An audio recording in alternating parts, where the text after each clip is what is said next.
మా అమ్మ అక్క ఒంటరిగా ఉన్నారు. మా అమ్మగారు చాలా ఇండిపెండెంట్ మనిషి. ఆమె మా ఇంటికి రమ్మన్నా, మా చెల్లెలు వాళ్ళ ఇంటికి రమ్మన్నా నేను ఎక్కడ ఉండను, నేను విడిగానే ఉంటాను అంటే, నాకు పెద్దవాళ్ళు అయ్యారు కదా అని భయం వేసి మా చెల్లెలు వసంతలక్ష్మి భర్త డాక్టర్ వెంకటేశ్వరరావు గారు ఒక డాక్టర్ పక్కనే ఒక స్థలం దొరికితే తీసుకొని అందులో ఒక ఇల్లు కట్టి మళ్ళీ వాళ్ళని అక్కడ పెట్టాను. ఒక వికెట్ గేట్ ఒకటే డాక్టర్ గారికి వీళ్ళకి మధ్యలో ఉంటుందన్నమాట. అట్లా ప్రొటెక్ట్ చేసుకుంటూ చాలా కాలం, అంటే రాత్రుళ్ళు నా ఫోను పగల దొరకదేమో కానీ రాత్రుళ్ళు దొరుకుద్ది.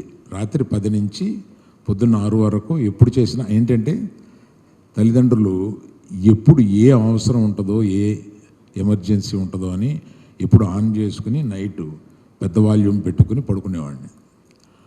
అట్లాంటి భయంతో మా అమ్మని అక్కని తీసుకొచ్చి ఆ ఇంటి పక్కనే ఉంచి అలాగా కొంతకాలం ఉన్న తర్వాత మా అక్కగారు చనిపోయారు. మా అక్కగారు చనిపోయిన రోజు నుంచి నేను ఆమెతోటి రోజు భోజనం చేస్తూ ఉండేవాడిని. అంటే పెద్దవాళ్ళు ఒక యాంకర్ లేకపోతే 1 ఇయర్లో చనిపోతారు.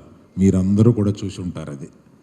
అంటే మా నాన్నగారు చనిపోయారు, అక్కడ మా అక్కగారు చనిపోయారు, తర్వాత మా అమ్మ ఒంటరి అయిపోయింది.